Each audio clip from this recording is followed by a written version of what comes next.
Hello all, இன்னைக்கு நம்ம இந்த வீடியோவில் என்ன பார்க்க போகிறோம்னு பார்த்தீங்கன்னா 8th ஸ்டாண்டர்ட் தமிழ் தான் பார்க்க போகிறோம். இப்போ வந்து 8th ஸ்டாண்டர்டில் ஃபுல் புக் தமிழாக கொடுத்துருக்கனால டேர்ம் 1, 2, 3 இல்லை. ஸோ அதனால இந்த வீடியோவில் இயல் 1, 2, 3 இது மட்டும் பார்க்கலாம். 6th 7th ஆல்ரெடி ஃபினிஷ் பண்ணியாச்சு. இன்னும் நீங்கள் பார்க்கலனா பிளேலிஸ்ட் செக் பண்ணி பாருங்கள். நம்ம சேனல் இன்னும் சப்ஸ்கிரைப் பண்ணாத பார்த்துருக்கீங்க, சப்ஸ்கிரைப் பண்ணிட்டு பாருங்கள். ரொம்பவே எல்லா காம்படிட்டிவ் எக்ஸாமுக்கும் முக்கியமாக ஸ்கூல் சிலபஸ் தான், நம்ம ஸ்கூல் சிலபஸ்லேருந்து தான் மேக்ஸிமம் கொஷின்ஸ் கேட்குறாங்க. ஸோ அதனால நம்ம வந்து ஸ்கூல் சிலபஸில் ஸ்கூல் புக்ஸில் இருக்கிற நோட்ஸ்லாம் நம்ம எடுத்து போட்டுட்ருக்கோம். ஸோ அதனால நீங்கள் வந்து ஸ்கூல் புக்கை படிச்சிங்கனாலே, இந்த நோட்ஸை படிச்சிங்கனாலே மேக்ஸிமம் எல்லா கொஷினுக்கும் ஆன்சர் பண்ணுற மாதிரி இருக்கும். ஸோ வாங்க நம்ம இப்போ வீடியோக்குள்ளே போகலாம். ஃபர்ஸ்ட் டாபிக் பார்த்தீங்கன்னா தமிழ் மொழி வாழ்த்து. இதை இயற்றியவர் பார்த்தீங்கன்னா பாரதியார். இவர் நடத்திய இதழ் வந்து இந்தியா விஜயா. நெக்ஸ்ட் வந்து பாரதியாரை பற்றி பாரதிதாசன் என்னென்ன புகழுரைகள்லாம் கூறியிருக்காருன்னு பார்த்தீங்கன்னா, சிந்துக்கு தந்தை, தமிழ் செந்தமிழ் தேனி, புதிய அறம் பாட வந்த அறிஞன், மரம் பாட வந்த மறவன். இதெல்லாம் வந்து பாரதிதாசனோட புகழுரைகள். ஓகேங்களா? பாரதியாரை பற்றி பாரதிதாசன் பாடிய புகழுரைகள். நெக்ஸ்ட் பார்த்தீங்கன்னா இதில் இருக்க பாடல் வரி, வாழ்க நிரந்தரம், வாழ்க தமிழ்மொழி, வாழிய வாழியவே. ஓகேங்களா? நெக்ஸ்ட் இன்னொரு பாடல் வரியும் கொடுத்துருப்பாங்க. செந்தமிழே செங்கரும்பே, செந்தமிழ சீர்கார்க்கும் நந்தா விளக்கணை நாயகியே. இதை இயற்றியவர் பார்த்தீங்கன்னா து. அரங்கன். ஓகேங்களா? இந்த பாடல் வரிகள்லாம் நான் 8th ஸ்டாண்டர்டில் இருக்கிற எல்லா பாடல் வரிகளும் தனியாக ஒரு வீடியோவில் நம்ம எல்லா இயலும் முடிச்சதுக்கப்புறம் கடைசியாக வந்து இந்த பாடல் வரிகளில் ஒரு வீடியோவாக போடுவேன், மறக்காம பாருங்கள். நெக்ஸ்ட் அடுத்த டாபிக் பார்த்தீங்கன்னா தமிழ் மொழி மரபு. இது இயற்றியவர் பார்த்தீங்கன்னா தொல்காப்பியர். பாடல் வரி, நிலம், தீ, நீர், வழி, விசும்போடு ஐந்தும் கலந்த மயக்கம் உலக மாதலின். மிக பழமையான நூல், நம்ம தமிழில் உள்ள மிக பழமையான நூல் ஆல்ரெடி நிறைய இடத்துல பார்த்துருக்கோம், தொல்காப்பியம். அது வந்து என்னென்ன அதிகாரங்களை, 3 அதிகாரங்களை கொண்டதான் தொல்காப்பியம். எழுத்து, சொல், பொருள், அதாவது 3 அதிகாரங்கள் கொண்டது. இந்த ஒவ்வொரு அதிகாரமும் 9 இயல்களை கொண்டது அப்படின்னு சொல்றாங்க. ஒவ்வொரு அதிகாரமும் 9 இயல்களை கொண்டது. நல்லா பார்த்துக்கோங்க. மொத்தம் தொல்காப்பியத்துல 3 அதிகாரம், எழுத்து, சொல், பொருள். ஒவ்வொரு அதிகாரமும் 9 இயல்களை கொண்டது. ஓகேங்களா? நெக்ஸ்ட் பாருங்க, இளமை பெயர்கள். புலியோட அதாவது புலியோடைய குட்டி, அதோட பேர் என்னன்னு பார்த்தீங்கன்னா பரல். சிங்கம்னா குருளை, யானைனா கன்று, பசுனாலு கன்று, ஆடுனா குட்டி. அதுவே ஒளிமரபு. புலி வந்து எப்படி சவுண்ட் பண்ணும், எப்படி கத்தும் அப்படின்னு பார்த்தீங்கன்னா, புலி உருமும், சிங்கம் முழங்கும், யானை பிளிரும், பசு கதரும், ஆடு கத்தும். ஓகேங்களா?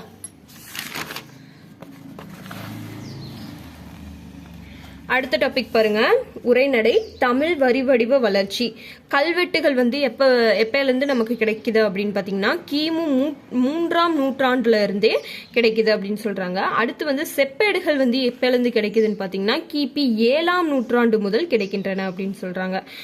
கல்வெட்டுகள் வந்து கிமு 3ஆம் நூற்றாண்டு, செப்பேடுகள் வந்து கிபி 7ஆம் நூற்றாண்டு. இது நல்லா பார்த்துக்கோங்க, கிமு கிபி, இதுதான் அதுக்குள்ள டிஃப்ரென்ஸு. அடுத்து பார்த்தீங்கன்னா, கடைச்சங்க காலத்தில் தமிழில் எழுதப்பட்ட எழுத்துக்கள். என்ன எழுத்துக்கள்னு பார்த்தீங்கன்னா கண்ணெழுத்துக்கள். கண்ணெழுத்துக்கள் எப்படி இருக்குன்னு பார்த்தீங்கன்னா, கா போட்டு புள்ளி வச்சாங்க அப்படின்னா அது வந்து கா, நெடில் கான்னு அர்த்தம். அதே மாதிரி தா போட்டு புள்ளி வச்சாங்கனாலும் தா, நெடில் தா.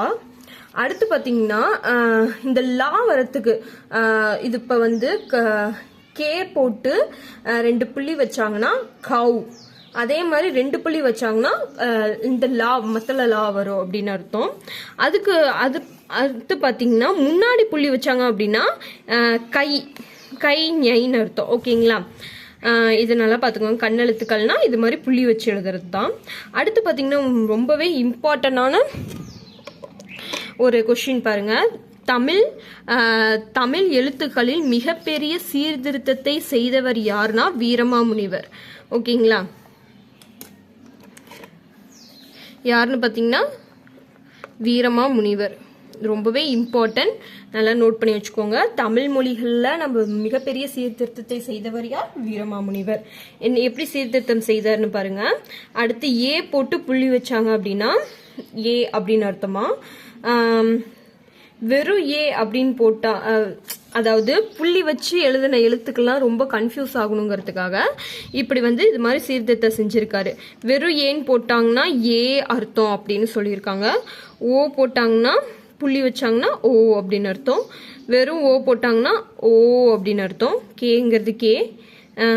இந்த கேவை வந்து நெடில் கேவா மாத்தினாங்க. புள்ளி வைக்கிறது துணைக்கால் போட்டாங்க. துணைக்கால் போட்டதை இதுவா மாத்திட்டாங்க. இந்த இடத்துல இப்படி துணைக்கால் வரும் பார்த்துக்கோங்க. இப்போ வந்து கோவா மாத்திட்டாங்க. ஓகேங்களா? இதுதான் வீரமாமுனிவர் செய்த சீர்திருத்தம். எதுல? நம்ம தமிழ் மொழியில. ஓகேங்களா? நெக்ஸ்ட் பாருங்க, உரைநடை. சொற்பூங்கா இதை இயற்றியவர் பார்த்தீங்கன்னா ரா இளங்குமாரர். அடுத்து, தமிழில் சொல் என்பதற்கு நெல் என்பது பொருள். சொல் அப்படின்னா என்னன்னா நெல் அப்படின்னு அர்த்தம். எல்லா சொல்லும் பொருள் குறித்தவை என்று தொல்காப்பியர் கூற்று. ஒவ்வொரு சொல்லுமே பொருள் கூறும், எல்லா சொல்லுமே ஒரு பொருளை தரும் அப்படிங்கிறது வந்து யாருடைய கூற்று அப்படின்னு பாத்தீங்கன்னா தொல்காப்பியர் கூற்று. இவருடைய சிறப்பு பெயர் என்னன்னு பாத்தீங்கன்னா செந்தமிழ் அந்தனர். இளங்குமாரரோட சிறப்பு பெயர் செந்தமிழ் அந்தனர். இவர் இயற்றிய நூல்கள் வந்து இலக்கண வரலாறு, தமிழிசை இயக்கம், தனித்தமிழ் இயக்கம். அடுத்து வந்து இவர் வந்து தேவநேயம் என்னும் நூலை தொகுத்துள்ளார். தேவநேயம்ங்கிற நூலை வந்து இவர் தான் தொகுத்திருக்காரு. இவர் வந்து திருச்சிக்கு அருகில் உள்ள அல்லூரில் பிறந்திருக்காரு. இவர் வந்து திருவள்ளுவர் தவச்சாலையும் பாவனர் நூலகமும் அமைத்தார் அப்படின்னு சொல்றாங்க. ஓகேங்களா? அடுத்து இயல் 1 முடிஞ்சிருச்சு. இப்ப இயல் 2க்கு போலாம் வாங்க. ஓடை அப்படிங்கிற இதை எழுதியவர் வந்து வாணிதாசன். அது இவரை என்னன்னு சொல்றாங்க அப்படின்னா தமிழகத்தின் வேர்ட்ஸ்வொர்த் அப்படின்னு சொல்றாங்க. இவருடைய இயற்பெயர் பாத்தீங்கன்னா அரங்கசாமி என்கிற எத்திராசலு. இவர் வந்து பாரதிதாசனுடைய மாணவர். ஓகேங்களா? வாணிதாசன் யாரு அப்படின்னா பாரதிதாசனுடைய மாணவர். ஓகேங்களா? இவர் பெற்ற விருதுகள் என்னன்னு பாத்தீங்கன்னா கவிஞரேறு, பாவலர் மணி, பிரெஞ்சு அரசு செவாலியர்ங்கிற விருதையும் பெற்றிருக்கார். ஓகேங்களா? பிரெஞ்சு அரசு செவாலியர் விருது பெற்றிருக்கார். இவர் இயற்றிய நூல்கள் என்னன்னு பாத்தீங்கன்னா தமிழச்சி, கொடிமுல்லை, தொடுவானம், எழிலோவியம், குழந்தை இலக்கியம். இதெல்லாம் வந்து இவர் இயற்றிய நூல்கள்.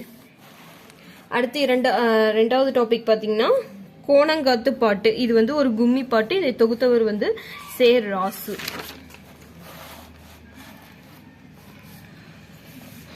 அடுத்து இயல் 3 நோயும் மருந்தும். இது வந்து நோயும் மருந்துங்கிறது வந்து நீலகேசி நூல்.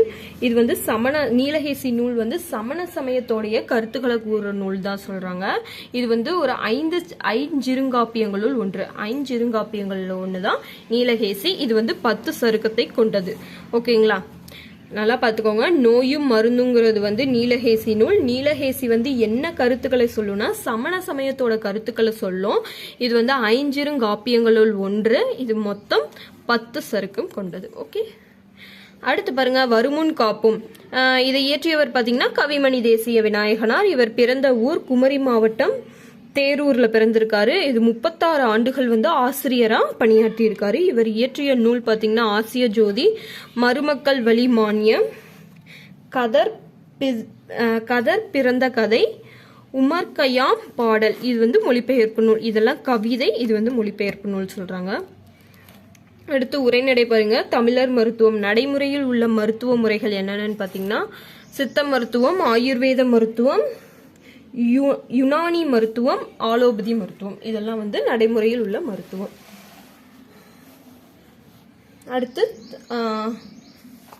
அடுத்து உரைநடை பாருங்க. தலைக்குள் ஊர் உலகம். இது இயற்றியவர் வந்து சுஜாதா. மனித மூளையில் உள்ள செட்களின் எண்ணிக்கை ட்ரில்லியன், 10 கோடி நியூரான் உள்ளது. அதாவது நம்மளுடைய மனிதனோட மூளையில மொத்தம் எத்தனை செல்கள் இருக்குன்னு பாத்தீங்கன்னா ட்ரில்லியன் செல்கள் இருக்கு அப்படிங்கிறாங்க. நியூரான் எவ்வளவு இருக்குன்னு பாத்தீங்கன்னா 10,000 கோடி நியூரான்கள் இருக்கு அப்படின்னு சொல்றாங்க. ஓகேங்களா? மூளைக்கு ஒரு நிமிடத்திற்கு 800 மில்லி குருதி தேவைப்படும். அதாவது ரத்தம் அப்படின்னு சொல்றாங்க. நம்மளோட பிரெயினுக்கு எவ்வளோ மில்லி லிட்டர் ரத்தம் தேவைப்படுது அப்படின்னா 800 மில்லி லிட்டர் ரத்தம் தேவைப்படுது. இந்த சுஜாதாவோட இயற்பெயர் பார்த்தீங்கன்னா ரங்கராஜன். மின்னணு வாக்கு எந்திரம் உருவாக்கும் பணியில் முக்கிய பங்கு ஆற்றியுள்ளார். ஓகேங்களா, இவர் என்ன பணியில இருந்திருக்காருன்னு பார்த்தீங்கன்னா மின்னணு வாக்கு எந்திரம் பணியில இருந்திருக்காரு. இவர் இயற்றிய நூல்கள் என்னன்னு பார்த்தீங்கன்னா என் இனிய எந்திரா, மீண்டும் ஜீனோ, ஸ்ரீரங்கத்து தேவதைகள், தூண்டில் கதைகள், இதெல்லாம் இவர் இயற்றிய நூல்கள். இப்போ இயல் 1, 2, 3 ஃபுல்லாக முடிச்சிட்டோம். அடுத்த வீடியோவில் இயல் 4, 5, 6 மூணு இயலும் பார்க்கலாம். இந்த வீடியோ உங்களுக்கு யூஸ்ஃபுல்லாக இருந்துச்சுன்னா மறக்காமல் நம்ம சேனலை சப்ஸ்கிரைப் பண்ணிட்டு பாருங்கள். தேங்க்யூ ஃபார் வாட்சிங்.